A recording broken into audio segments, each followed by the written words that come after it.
compraria o produto que eu acabei de vender? Eu?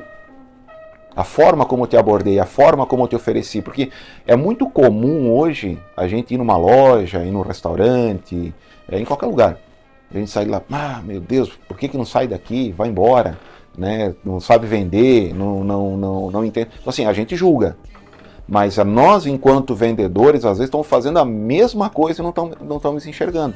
Porque senão realmente ele não está errado. Sim. Ele está analisando o preço, você bota 2 fotos lá, o cara olha, pô, é igual.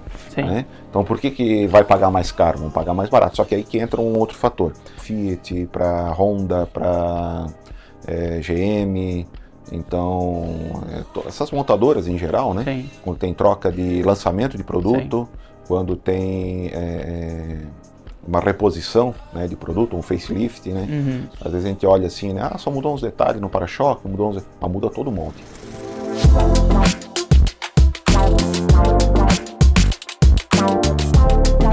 Sejam muito bem-vindos a mais um Apocast. Não trocamos o nome ainda. A gente vai trocar ainda. A gente não falou o nome, a gente tem que mudar. Porque a gente é uma empresa. Os nossos pilares é vendas, marketing e inovação, né? Da parte de serviço. São coisas que a gente vive muito no B2B. E aí a gente falou assim: como que é o nome do podcast de vocês? Eles falaram Apocast. Eu falei, pelo amor de Deus, todo mundo usa cast no final. Falei, nós temos que ser mais criativo, né? Daí a gente montou outro nome.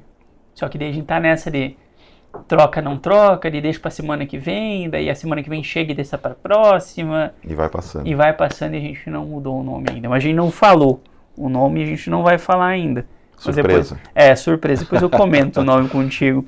Recebemos essa pessoa ímpar, com espírito da indústria catarinense, e descobri também que a indústria catarinense / italiana, né?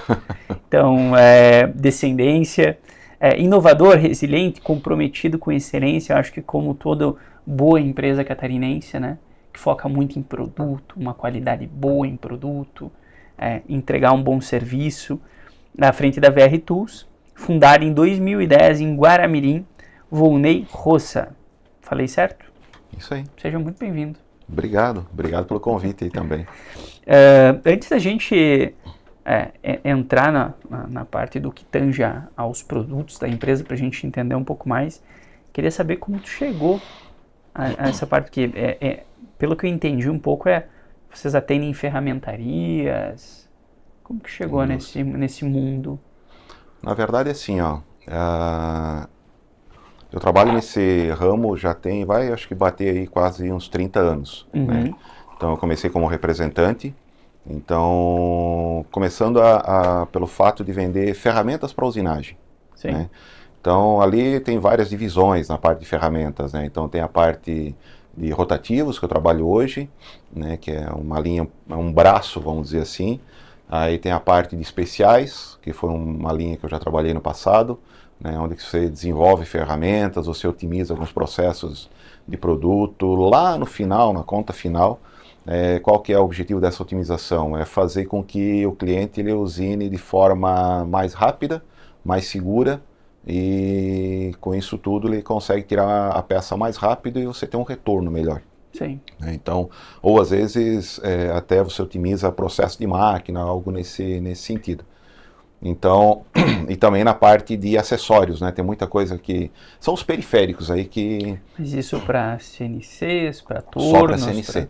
Na época nós fazíamos para torno e CNC, né? Centros de usinagem. E hoje eu trabalho específico, alguma coisa para torno, porque hoje torno... Tem a parte de ferramentas acionadas, então você tem a parte de furação, você tem alguma coisa de fresamento também, mas mais especificamente em larga escala, centro de usinagem daí, né? Não existe um risco para a tua operação, agora pensando de forma rápida, porque as máquinas estão vindo já com todos esses equipamentos inclusos nela? Ou vocês trabalham muito com peça de reposição? Então, veja bem.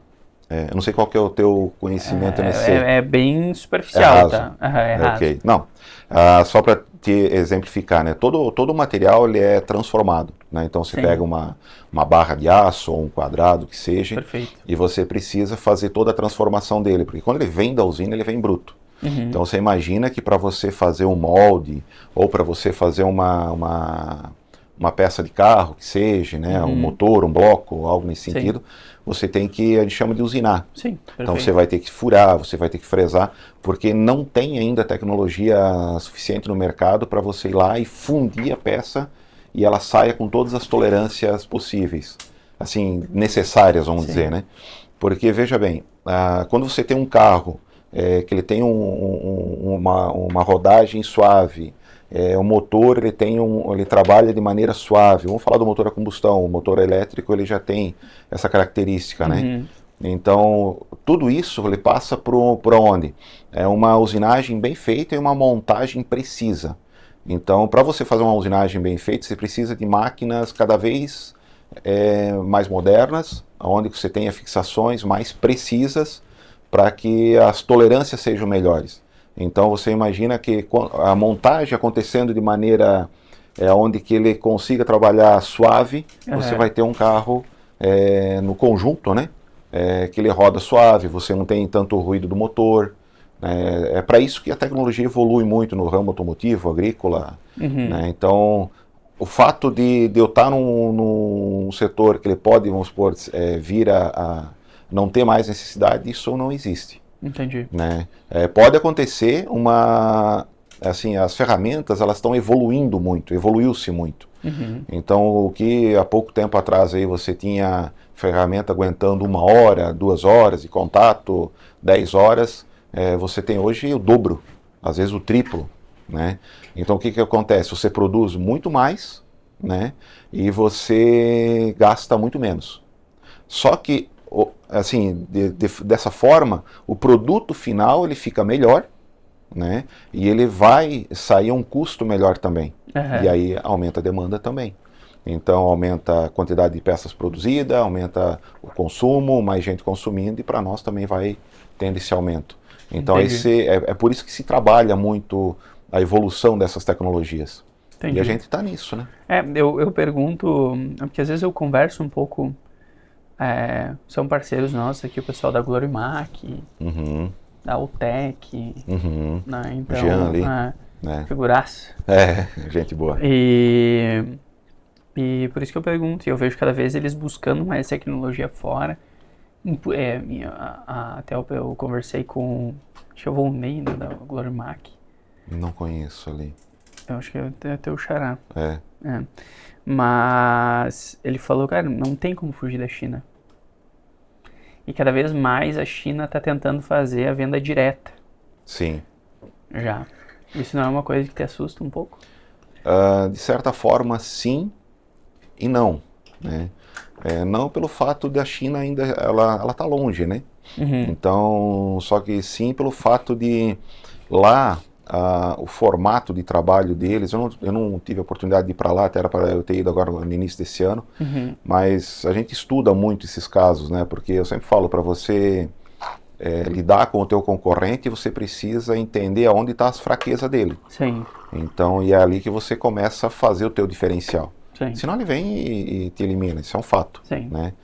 Então, a China, eles têm uma tecnologia já muito avançada, né? Apesar de no meu segmento eles consumirem muita tecnologia americana, europeia, mas eles já têm fabricação de equipamentos internos. Então quando você começa a internalizar muito isso aí, você começa a baixar esses custos. Então hoje, por exemplo, eu estou no segmento de ferramentas rotativas em metal duro, tungstênio e tal. E o que a China tem hoje? Eles têm o pessoal que sinteriza. Eles têm o pó, eles detêm algumas minas, né? Que eles extraem o pó, eles sinterizam esse pó, onde que eles fabricam tanto a parte de pastilhas, a parte de cilindros rotativos, e eles dominam também a transformação, ou seja, o processo inteiro. Né? Então, eles têm já alguns laboratórios, porque a diferença está em você empregar mais tecnologia a essas ferramentas. Então, por isso que eu comentei antes, há um tempo atrás, você tinha ferramenta com uma certa vida útil. Hoje se dobrou, se triplicou. Então a China, o que ela vem fazendo? Ela vem fazendo estudos, ela vem melhorando a sinterização do pó, ela vem melhorando os equipamentos, e ela vem melhorando principalmente a geometria dessas ferramentas aí. Então, aí sim preocupa, porque nós temos o Brasil ele está nesse ponto, a gente não tem incentivo, né? Por exemplo, assim, eu teria a necessidade de ter um laboratório, né? A VR ela tem muito uma característica de desenvolver produtos, né? E só que falta o laboratório para você colocar na prática. Então você evolui um pouco o seu produto, você solta, começa a ter alguns parceiros que a gente testa, tal, faz algumas coisas preliminares e você vai soltando no mercado. Mas o correto é você ter um laboratório interno, onde que os meus grandes concorrentes, né, os grandes grupos, eles têm isso. Né? Então a China também já tem isso. Sim. Então nesse ponto realmente preocupa sim. E como porque a gente tem, querendo ou não, para te ter um laboratório, teria que distribuir o custo desse laboratório em um volume de venda absurdamente alto. Exato. Para que fizesse sentido investir nisso agora, que a gente tem que lutar para se preocupar para pagar o governo, né? Ele é um sócio, né? Ele é o nosso maior sócio. E isso foi interessante, que eu estava conversando com o pessoal da contabilidade, e eles falaram, olha só que a gente tem que ter um setor dentro da empresa para nos ajudar a pagar menos imposto, senão a inovar. E aí, se sobrar, a gente investe em inovação. Né? Então, o Brasil ele é literalmente todo travado nesse sentido de inovação por conta do Estado pressionando a gente de tudo quanto é forma. Mas nem vamos entrar nesse assunto. Vai longe. Vai longe. Estratégias de crescimento. O que tu fez para... Porque são aí 15, 16 anos de história, né? Fez no início, foi porta a porta, já tem característica de representante, né, aqui, batendo nas portas, isso é legal.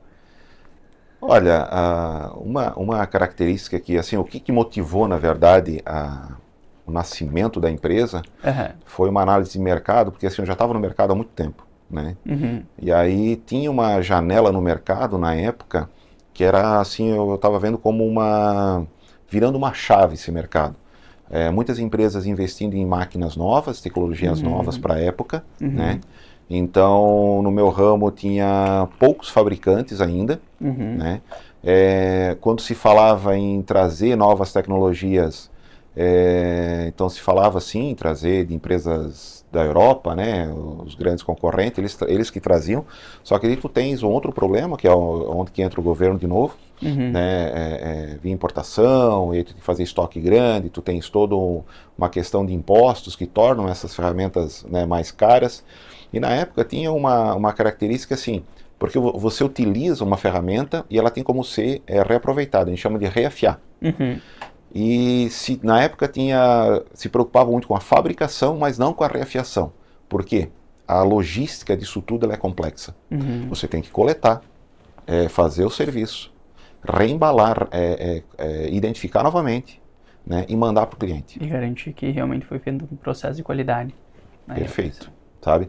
Então, eu comecei a analisar que dava para se fazer uma logística e havia um mercado próximo, da onde eu estava, que é Joinville, né, que tinha uma demanda forte nessa troca, porque o cara não ia mais querer fazer de forma manual, como vinha sendo feito até então.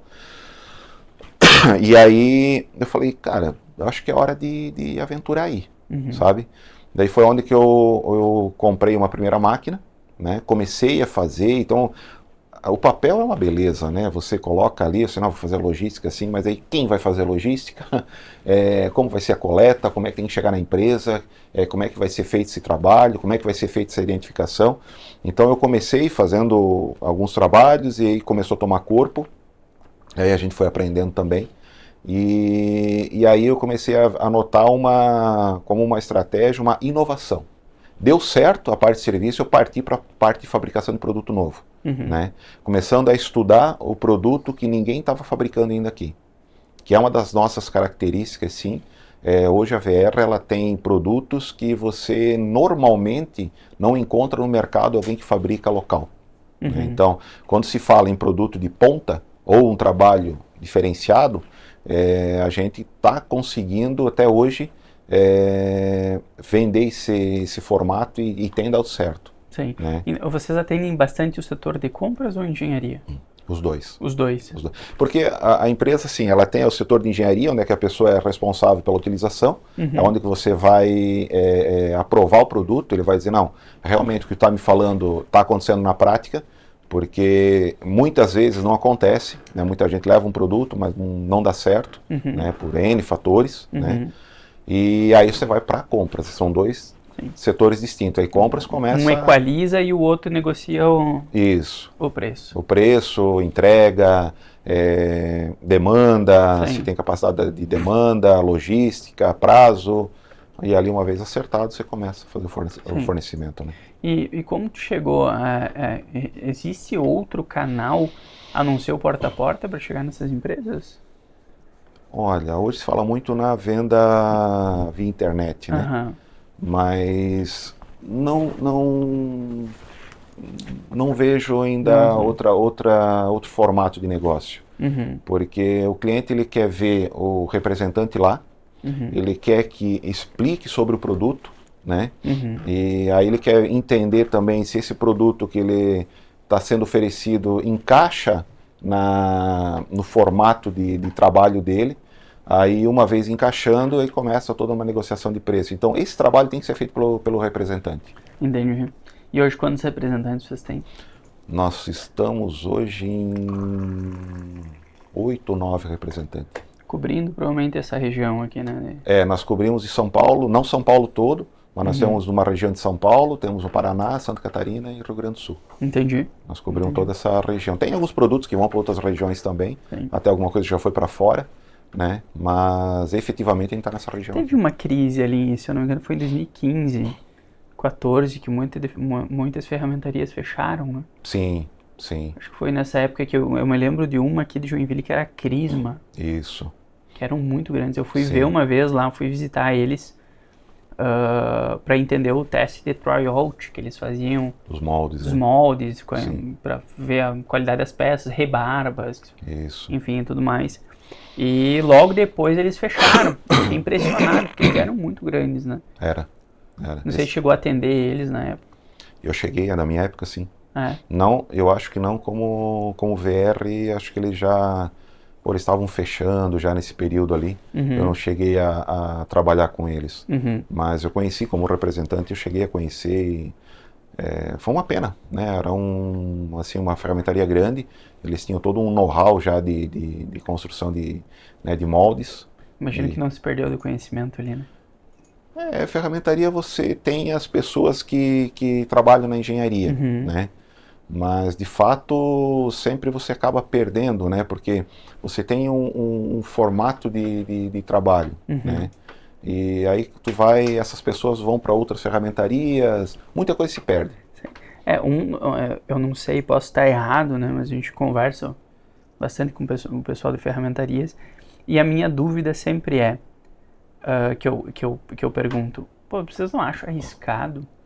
Porque acredito que foi um pouco o que aconteceu com eles ali.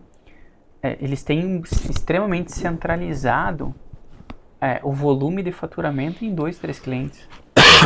Eles pegam uma montadora, eles pegam uma empresa aqui, uma aqui, acabou. Esse é o fatura 100% do faturamento. Eu falei, se sai 2 clientes, acabou a empresa de vocês. Mas todas elas passam pelo mesmo problema, tá? Sim. Essa parte comercial das ferramentarias a gente conhece muitos, né? Mas realmente porque assim, eles vão trabalhar para quem? Para Fiat, para Honda, para GM. Então, essas montadoras em geral, né? Sim. Quando tem troca de lançamento de produto, quando tem uma reposição, né, de produto, um facelift, né? Às vezes a gente olha assim, né? Só mudou uns detalhes no para-choque, mas muda todo o molde. Sim. Ou às vezes é projetado para trocar só algumas peças, né? Então, mas existe um investimento grande por trás dessas montadoras. Então, por isso que, assim, quando eles lançam um carro e tal, eles têm que ter um volume de vendas considerável, senão não se paga toda a operação. Sim. Também. E porque assim, a demanda de molde desse pessoal, a gente está falando de montadora, mas tem o setor agrícola, tem o setor de caminhões, tem o setor, a linha branca, né? Então, é que a demanda por moldes, quando vem em pacotes, né, que eles falam, é muito grande. E às vezes a ferramentaria ela tem uma capacidade produtiva. Sim. Então ele pega aquele pacote, né? Uhum. E produz aquilo ali. A gente tem um cliente nosso que é da De Plásticos, né, que é a Cipla, Uhum. são parceiros nossos aqui, e que eles fizeram M&A numa ferramentaria por conta da demanda interna deles, Então. né? Porque por causa dos moldes eles fazem para hospitais, aqueles guardas aquelas, como que se chama? Que vai aqui é tipo um guarda-corpo, assim, sabe? Eles nas camas, nas camas sei. hospitalares, Sim. eles fazem isso daí. Daí ele falou, nós não tínhamos. E aí entra uma coisa que eu achei interessante, que eles falaram, as ferramentarias que a gente queria buscar para que atendessem a gente não tinham espaço para atender a gente, porque eles queriam pegar esses grandes players. E eu fico pensando, não vale a pena tentar pulverizar mais o atendimento, ou é muito complexo, porque é um produto muito engenheirado? Olha, é um setor que a gente não tem assim tão em detalhe, né? Aham, Porque eles priorizam o pacote. sim. Então, o que tem, as ferramentarias que trabalham mais com plástico, ferramentarias que trabalham mais com o setor de alumínio, Uhum. né? Isso muda algumas características Entendi. no molde. Então, eles dominam mais algumas tecnologias. Uhum. Mas tu imagina que, assim, você fechou um pacote, tá negociando um pacote lá, que você fecha 6 meses da tua produção. Aham, Ou ele vai fechar um pacote para frente, ou naquele período ele não consegue mais colocar. Então, às vezes, ele está com um cliente só. Só que esse pessoal, eles conhecem aonde está essas demandas. sim, Né? Eles sabem quando está lançando o produto, sim. porque eles têm os contatos, né? Então, quando uma Fiat, uma Volkswagen, eles fazem contatos, tem pacote disso para fazer tais peças, aí eles vão espalhando, o pessoal vai orçando, né? Entendi. Aí começam as negociações, né? Eu tô com o site de vocês aberto aqui, e não entra muito numa briga, eu não entendo, tá? Mas não entra muito numa briga quase que de commodity, porque quando a gente olha, vou dar um exemplo que todo mundo conhece aqui, broca por broca. Exato. Não entra muito no o que é diferencial aqui, porque eu olhando as duas são desse formato, as duas têm o fio em cima, e eu estou falando com uma pessoa leiga, né? Obviamente, deve ter dureza de aço, quantidade de resistência de fio, dentre outras Sim. coisas. Mas não fica difícil tu vender isso lá na ponta? Porque tu vai ter eu vou usar números aleatórios, gente. Tu vai ter uma broca que custa 10. Aí tem o outro que tem uma broca que custa 3. Como que tu vai justificar a tua para que ele compre a tua e não a outra? Interessante isso aí. E vou te falar, qual que vale a pena, na maioria das vezes? Aham. A de 10. Mas tu entende que eu tenho que controlar meu centro de custo, eu tenho que... Sim. E aí é que eu comentava antes. É uma pergunta interessante isso aí que você fez, porque assim, para quem é leigo, né, às vezes a gente passa por essas dificuldades, porque Imagino que o setor de compras. eu ia comentar isso, Aham. exatamente isso. Às vezes a pessoa vem de um outro setor, alguma coisa nesse sentido, Aham. aí ele olha realmente e fala, não, É igual. é igual.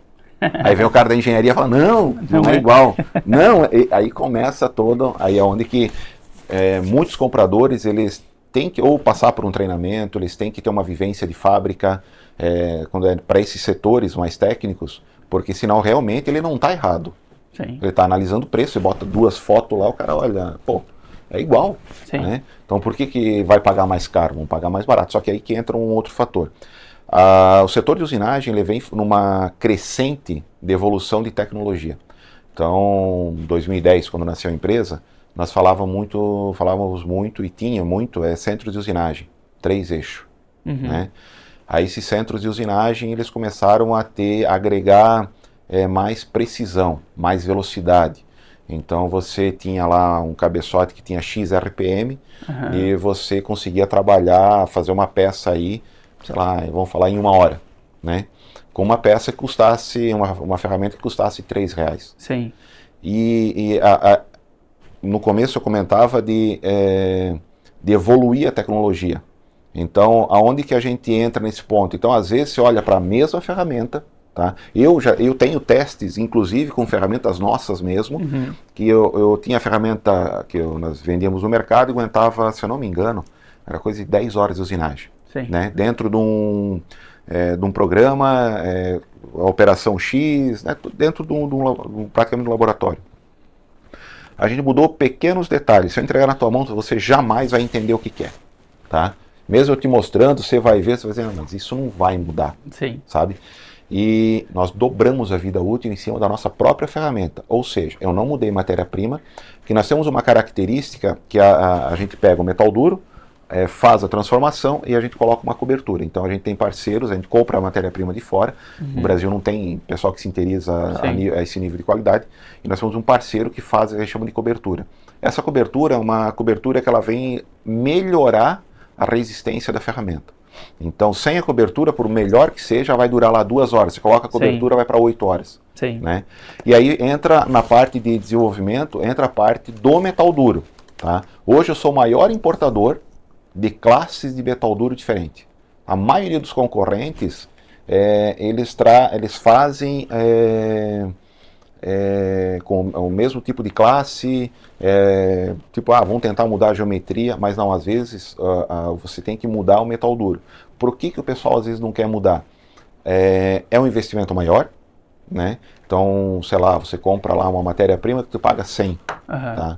Quando você vai comprar uma premium, você vai pagar 200, vai pagar 180. Então, você imagina o teu custo aonde ele vai parar nessa ferramenta. Ela vai sair de 3 e vai para 10. E aí é onde que eu te falo assim, o cliente, quando ele entende isso aí, e hoje é muito comum no mercado, ele vai pegar aquela de 10, ao invés de ele demorar para fazer a peça 3 horas, ele vai fazer em 20 minutos. Sim. Em 15 minutos. Ou seja, a mesma máquina, o mesmo operador, a mesma energia, ela vai produzir muito mais. Tá? E a ferramenta ela vai custar mais caro, só que ele vai ter muito mais, em vez de ele ter um monte de máquina, ele tem menos máquina e aí ele tem mais produção. Então, o que eu faço está ligado diretamente à produção do meu cliente. Então, eu sempre falo para os representantes, o cliente ele tem que enxergar valor na VR. Então, ele tem que olhar assim, bom, eu vou comprar deles por quê? Eu vou ter uma lucratividade melhor na ponta. É o que vai fazer a diferença lá, é essa conta. É a continha de padeiro. Tá? E você tem que provar isso. E aí entra uma outra demanda. É você ter uma equipe técnica interna, né, que saiba levar essa informação para fora. Uma equipe técnica de engenharia que acompanhe esse produto na hora de estar fazendo a produção dela. Né? E principalmente na ponta, que são os representantes.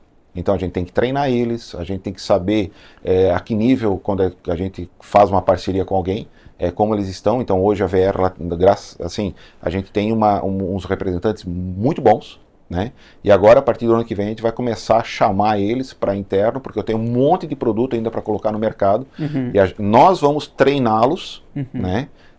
Eu sempre falo que toda empresa tem uma cultura, né? Então, todos eles têm que estar na mesma cultura, falando a mesma linguagem. Então, para eles entenderem um pouco melhor esse produto e levar essa informação para o cliente. Concordo. E aí, eu vou fazer aquele advogado chato, sabe? Por favor. Chega em um momento que o mercado tem um limitante. E a gente passa isso. Vou pegar um exemplo básico, um cliente nosso, um CSM de Araguá.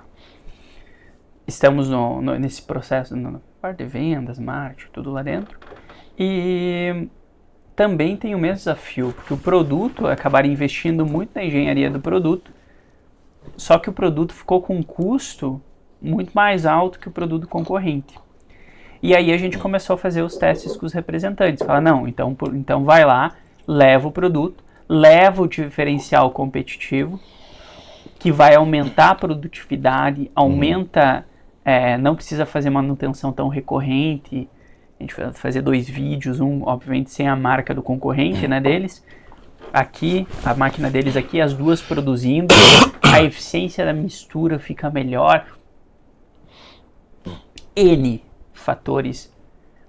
Só que quando a gente olha para a estrutura de mercado, existe um limitante que o mercado tem de teto de pagamento ali.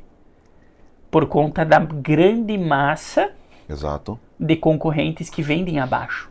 exato. E aí a gente tem uma dificuldade muito grande de furar essa bolha. E aí a nossa estratégia agora estava em furar a bolha com educação e serviço na ponta. Falar, não, peraí, então vamos fazer o seguinte.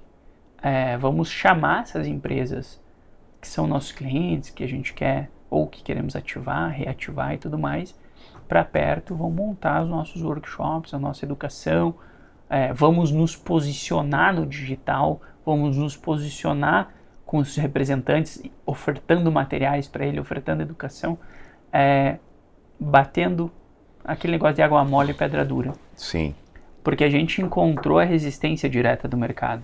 sim. E a gente não consegue furar essa bolha de uma hora para outra. Porque parece que o ciclo de memória do ser humano em si ele é muito curto. Então o teu representante ele vai lá na empresa, ele vai matar a pau na apresentação. O cliente vai absorver nos primeiros 40 minutos, depois de 40 minutos não absorve mais. Perfeito. E aí depois disso, ele legal, gostei muito, saiu de lá, passou 3 dias já, mas pensando bem, vou dar uma chance ainda para esse outro fornecedor que tem o produto 3 vezes mais barato. Aí a análise ela vai um pouco mais longe, né, onde que nós falávamos antes da China, Sim. né? Porque, assim, ou você cria um produto que você gere uma necessidade no cliente, Sim. né? Que o cliente enxergue nesse produto que ele tem um diferencial, mas, que nem você comentou antes, a evolução de tecnologia da China, ela está a tal ponto que ela consegue botar esse produto aqui muito mais barato, sabe?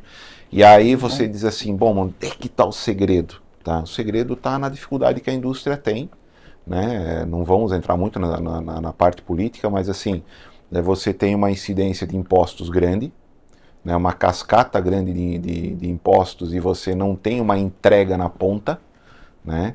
Então você vai para fora, você vê estradas boas, trens, metrô, tá? Onde é que eu quero chegar com isso aí? É que o transporte, né? Pega uma Europa, por exemplo. A Europa é pequena, você troca de país aí de maneira muito fácil. Sim. Né? E com trem, com carro, com caminhão. Então qual é o custo que eles têm para transformar esse produto e começar a distribuir? E aí a gente vai para a China. Pô, a malha viária de trem da China é enorme. Né? É um país grande, só que você consegue embarcar um produto aqui e pegar na outra ponta. Com trem, com um custo muito menor. Talvez com uma agilidade muito maior. E qual é a nossa malha viária de trem? É péssima. Nós temos alguma coisa aqui para grão, algum outro produto, não sei o que, tudo que se transporta, mas a malha viária é muito deficitária hoje aqui. Então, com uma carga tributária enorme, a gente vai passar agora por uma transformação que é a implantação do IVA, né? Que está todo mundo ainda, né? Vão ter que adaptar sistemas, tem sistemas que não dá nem para adaptar. Né? Então tem alguns pontos bem positivos, tenho participado de alguns treinamentos, então eu penso que algumas coisas vão ser positivas, mas o fato de a gente não enxergar lá na frente como é que vai ser essa tributação que gera esse desconforto. Então o Brasil ele tem essa característica. Então assim, como você mencionou, aonde que vai se trabalhar? No meu setor ainda tem algumas características que dá para trabalhar. Né? Pegando ali que você comentou, você pega 2 ferramentas iguais, Sim. Né? E aonde que você vai trabalhar? Você vai trabalhar na tecnologia. Né? Então eu tenho ainda uma demanda que eu consigo romper. Ele não fica só uma commodity. Agora, se o governo ele mudasse algumas coisas, ajudaria. Porque lá na ponta, esse produto ele tem que custar mais barato. Sim. Então, se o cara lá da ponta começar a consumir mais, vai gerar mais imposto, né? Toda essa cadeia ela vai ser melhor alimentada. Baixar, por exemplo, na Europa, não sei, você paga aí 2, 3% de juros ao ano. Né? Então a Selic está 15, né? 14, Sim. Alguma coisa. Então você vai fazer um investimento. Se você não tem, eu quero ver quem tenha, né, dinheiro para chegar e bancar um investimento grande. Você vai captar em banco. Aí você parte de um juros de 15% ao ano.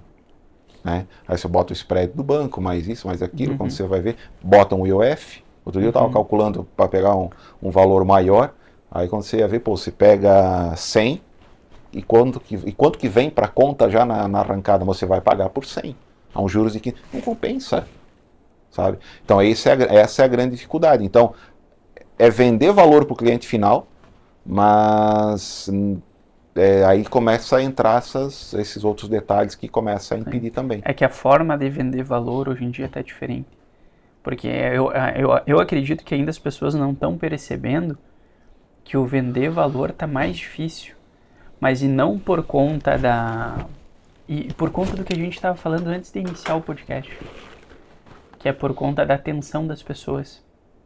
A atenção das pessoas está muito dissipada. As pessoas não prestam mais atenção nas coisas. O vender valor está difícil até por isso. Porque para te vender valor, tu precisa da atenção plena da pessoa. Que ela correlacione as coisas, que ela fale, não, realmente o material dele é melhor por isso. Até nisso a gente tem dificuldade em vender valor. Sabe qual é um problema também? Talvez eu vou tirar uma pedra contra onde eu trabalhei muitos anos, ainda sou, né, representante, mas por muito, muito tempo, e hoje ainda tenho um pouco dessa visão, mas está mudando, tá? Não serviu para nada, vira vendedor. Vender é fácil, sabe? Não é mais assim. O vendedor hoje ele tem que estar no sangue, sabe? A pessoa tem que entender do produto, ela tem que saber vender. Eu sempre falo que, assim, eu acho que o melhor treinamento para um vendedor, eu falo isso pro pessoal que eu tenho lá, é assim, você sentar, eu vou te vender um produto, né? Venho aqui, eu explico o produto, a parte técnica, a parte comercial, a parte de logística, que é um ponto importante também, né? No nosso caso, que às vezes o cliente ele precisa de uma entrega de forma rápida, né? E a gente está conversando aqui e às vezes eu não atraí a tua atenção, né? Vou embora, aquilo que você falou, né? No outro dia você liga para o concorrente e compra do concorrente. Mas e o vendedor ir embora e ele pensar assim, eu compraria o produto que eu acabei de vender? A forma como eu te abordei, a forma como eu te ofereci, porque é muito comum hoje a gente ir numa loja, ir num restaurante, em qualquer lugar. A gente sai lá, meu Deus, por que não sai daqui? Vai embora, né? Não sabe vender, não entende. Então assim, a gente julga. Mas nós, enquanto vendedores, às vezes estamos fazendo a mesma coisa e não estamos enxergando. A diferença é que a gente está em posições às vezes, diferentes. A gente é um vendedor de indústria, né? Então assim, a pessoa não entende que ela também está vendendo errado. Sim. Ela também está sendo uma pessoa inconveniente onde ela vai. Porque hoje, quanto custa a tua hora, a minha hora, a hora de um vendedor, a hora da pessoa que eu vou atender? Às vezes ele vai lá, ele conta, ele dá um monte de rodeio, esquece até do produto, sabe? E a pessoa tem que ter objetividade, a pessoa tem que saber oferecer. Então, eu acho que a pessoa começa a entender isso quando ela começa a parar, ter uma autocrítica e dizer assim, eu não compraria. Nossa, o que eu falei hoje pro cara aqui, eu não queria ter escutado, sabe? Aí tu começa a entender, aí tu começa a ter uma visão da venda diferente, sabe? Aí tu começa a vender valor de verdade. Tu acha que isso está mais relacionado a ter casca como vendedor ou é técnica?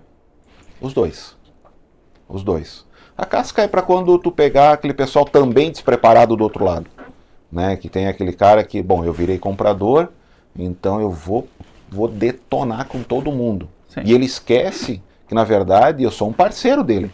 Né? Ferramenta, eu sempre falo, ferramenta, dependendo, a ferramenta para ferramentaria, principalmente, é onde que ele pode ganhar dinheiro ou deixar de ganhar dinheiro. Porque é onde que você pode evoluir demais na sua produção. E aí tu pega, às vezes, um pessoal despreparado, que ele só quer vir... Né? Então quando ele pega um vendedor mais preparado, o cara já recua, deixa bater e, bom, vamos conversar no segundo momento. Aí pega um pessoal mais estourado, às vezes também, mas a casca, a experiência, né? Ela ajuda. Por isso que assim, o pessoal da velha guarda, eles vão mais para cargos, às vezes, de coordenação, tudo, porque não é que ele é o melhor, às vezes, mas ele tem ele já viveu algumas experiências que falta para o pessoal mais novo. Mas tem um pessoal mais novo que vem numa batida boa, tá? É um pessoal que tem autocrítica, um pessoal que enxerga longe, né? Então eles conseguem, né? Mas geralmente são pessoas já com uma formação diferente. Sim. Uma vivência diferente. Exato, também. às vezes a base familiar também é Sim. diferente. Uhum. Né? Tudo isso Conta. Sim. sabe? Faz a diferença Com ali certeza. na ponta. A gente está referente à liderança e cultura nesse setor.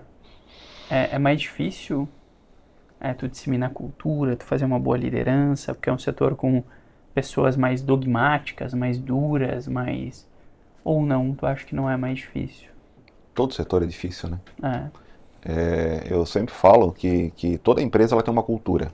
Uhum. Se ela não tiver cultura, eu penso que não vai muito longe, tá? E eu falo que a VR ela tem uma cultura muito própria, tá? Eu tenho algumas apostas de mercado que eu fiz que nem a equipe interna às vezes aposta.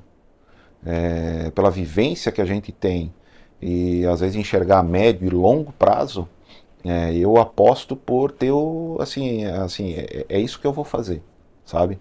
Então é uma cultura nossa. E eu sempre falo que para o pessoal interno, não é porque às vezes a pessoa não gosta de trabalhar ali, às vezes a pessoa não se sente à vontade, né, de trabalhar conosco, que ela é ruim. É porque a nossa cultura não bate com a dela. Entende? Então, eu penso que toda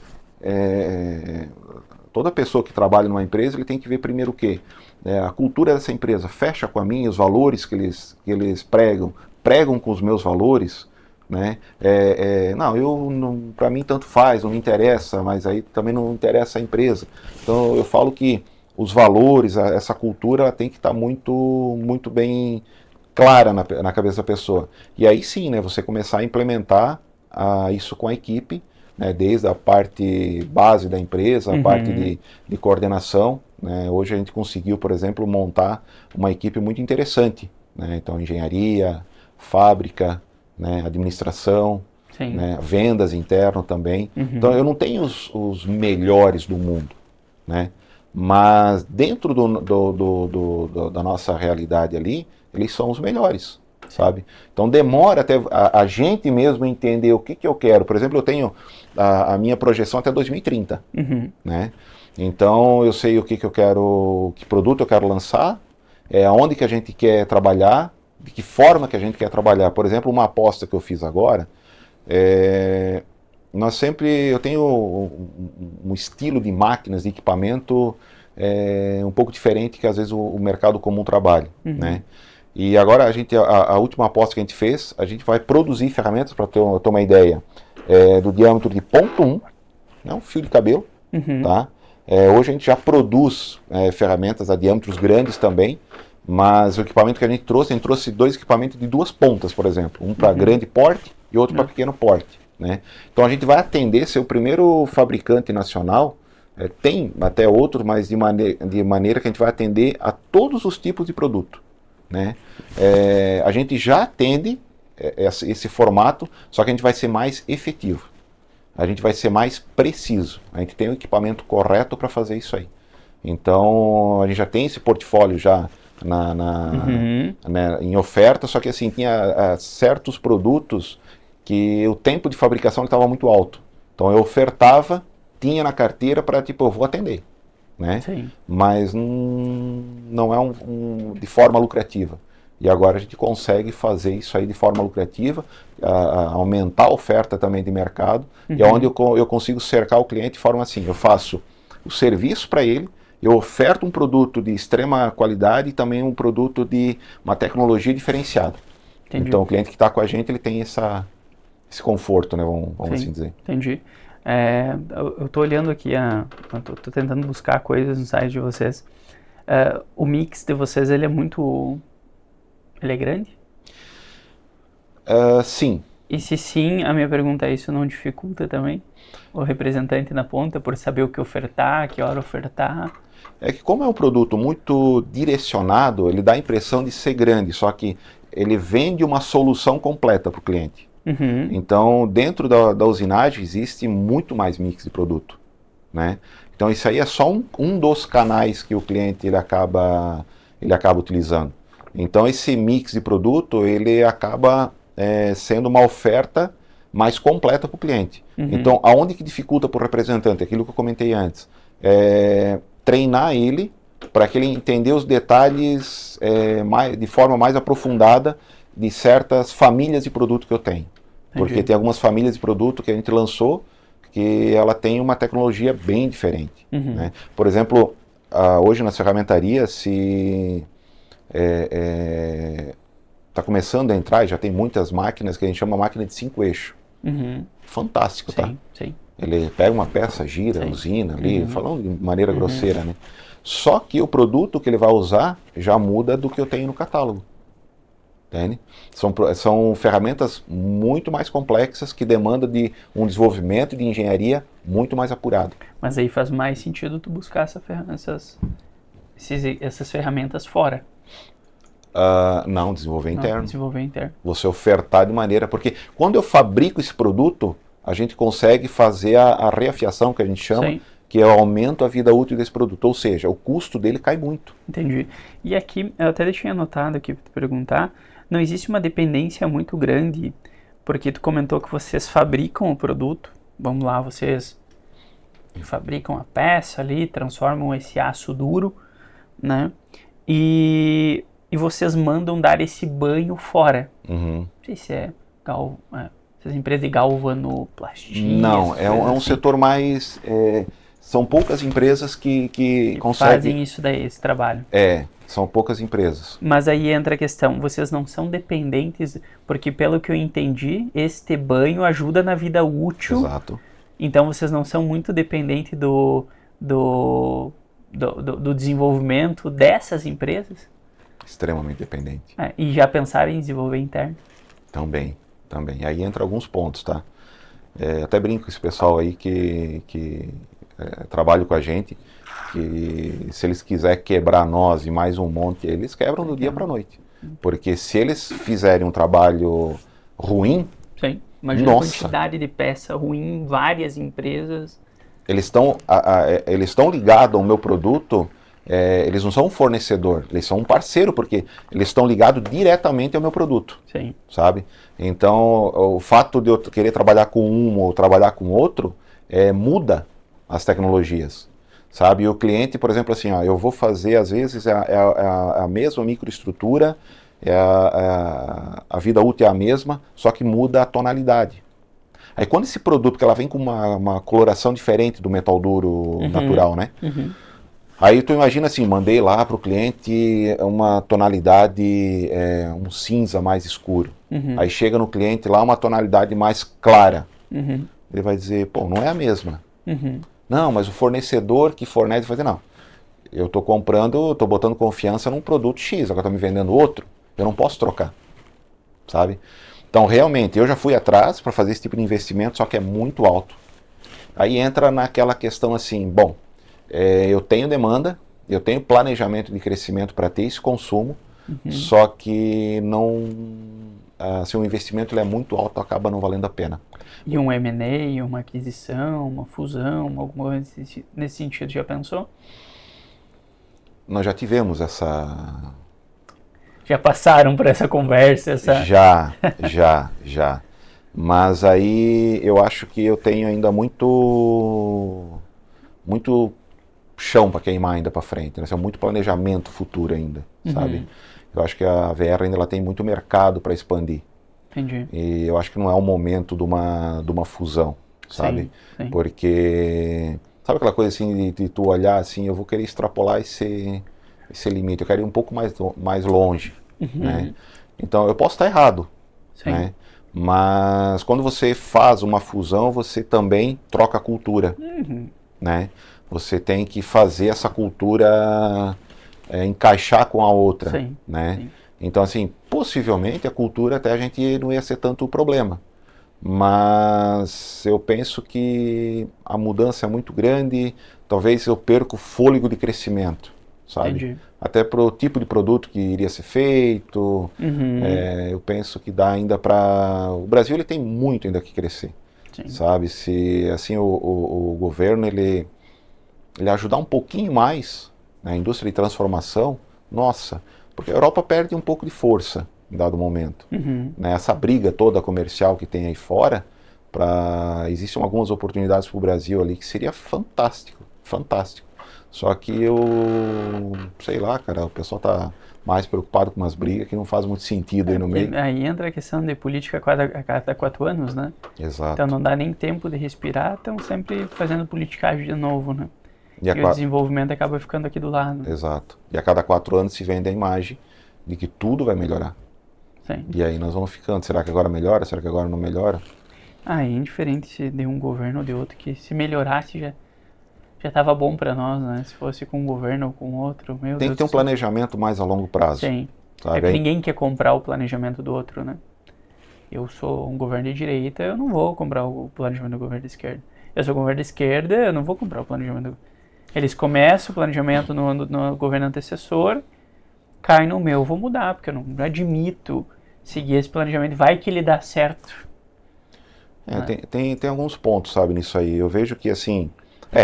tu comentou um negócio que, assim, vai que ele dá certo. Uhum. Daí o outro vai dizer, não, mas eu que implementei. Sim.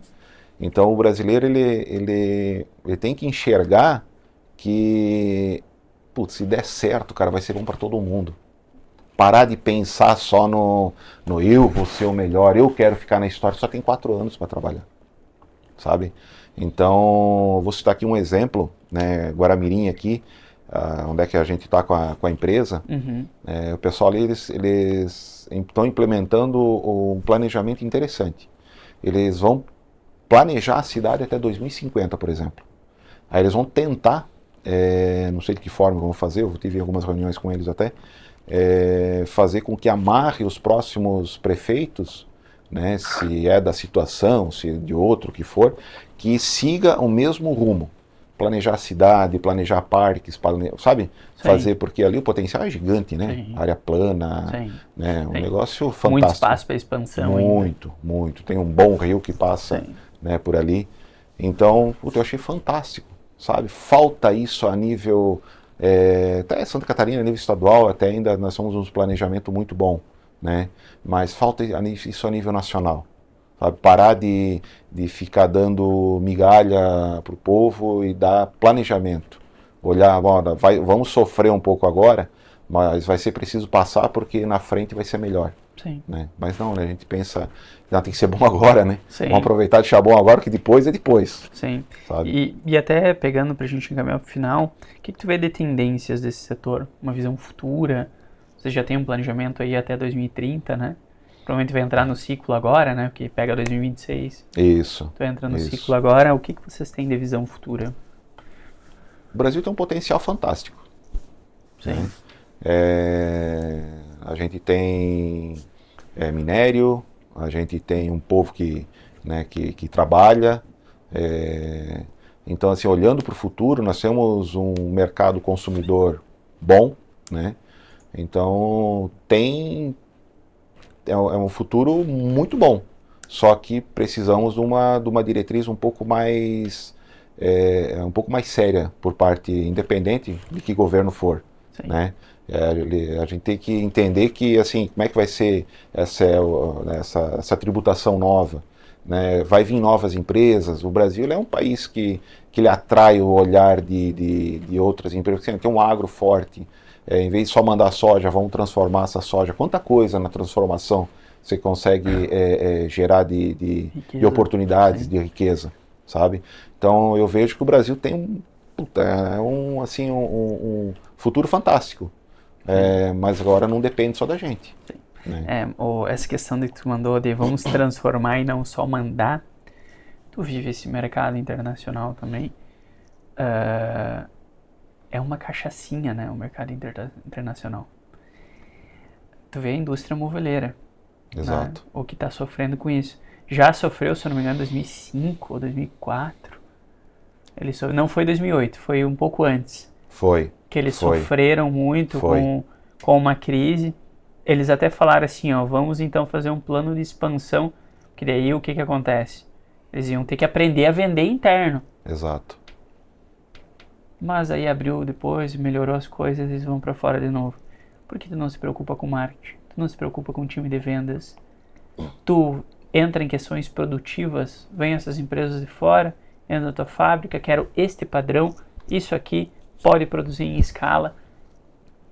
A gente tem uma cultura no Brasil que impossibilita esse tipo daí dificulta muito, e é por isso que o pessoal quer ir para fora, quer vender para fora, que é gostoso, é mais fácil,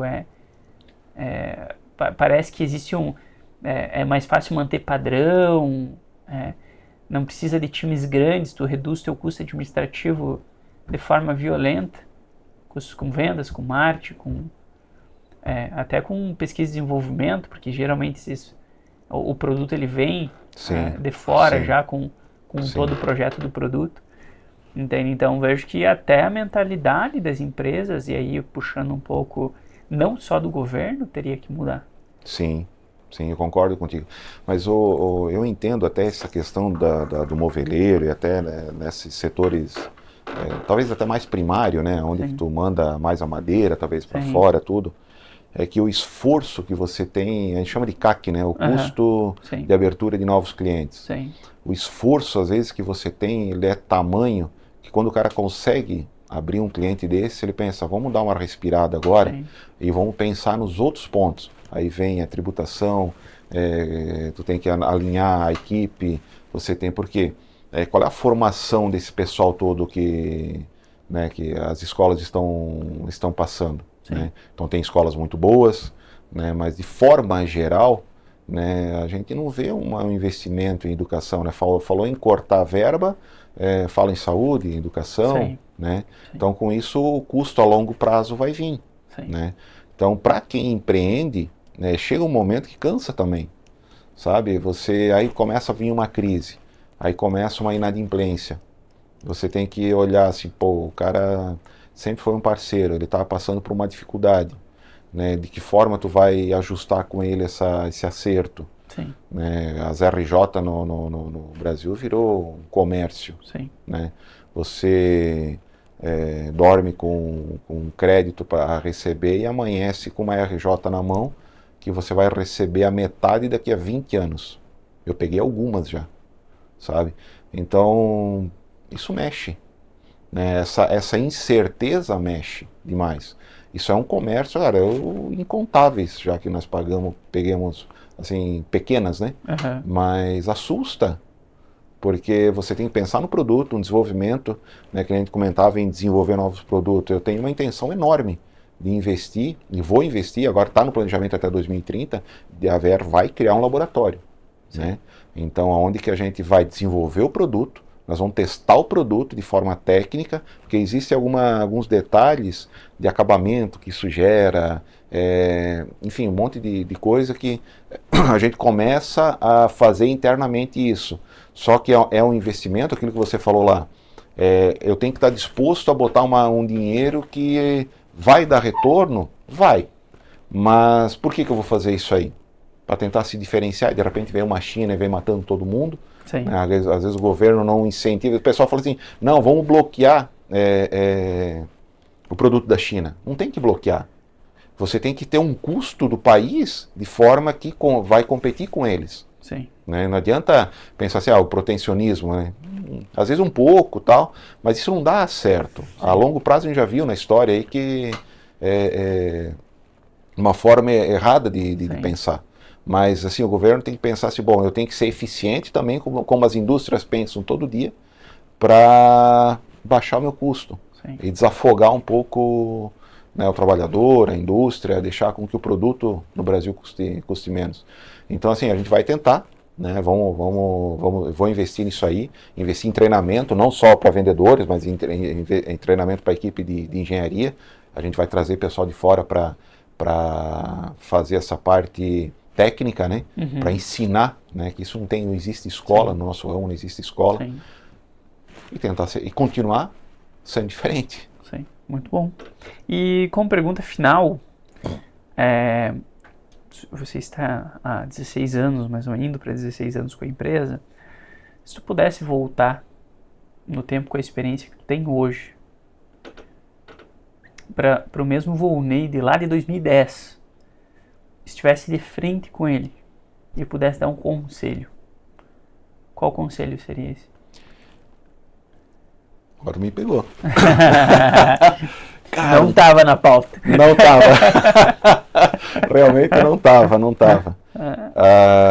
Um conselho é se preocupar menos, às vezes, um pouco com problemas que não mereciam tanto esforço. Que muitos problemas, às vezes, o tempo vai resolvendo, entende? E às vezes a gente pega esse problema e transforma ele numa forma muito grande, tá? E esse esforço todo, ele tem um custo que às vezes de saúde, né? Você exige demais de você e quando você vai ver, você está com a saúde às vezes complicada, né? Aí você vai ter que fazer todo um processo, né, de recolocar as coisas no eixo. Eu diria isso, de não se preocupar demais com algumas demandas. Muito bom. E muito bom e serve para mim, inclusive. Porque a gente é novo como empresa aqui, né? E crescemos bem e tudo mais, mas como é característico a gente absorver o problema e a gente cria uma dimensão, tem que resolver, e aí no fim o tempo resolve. Procurar... Então, um pouco mais de calma. Exato. E assim, ser humilde e procurar gente que às vezes já passou por esse tipo de problema, né? E ver como foi solucionado. Sim. Isso ajuda a você criar experiência. Sim. Sabe? Pra mim, assim, a formação do conselho, a gente tem conselho hoje. Somos jovens. Sim. E mesmo assim temos conselho, todo mundo fala, nossa, você já tem conselho? Eu falei, sim, óbvio que nós temos. É importante. Tu dividir a responsabilidade, tu dividir a dor, tu dividir é muito bom. E realmente isso daí levar essa... Hoje a gente tem mais...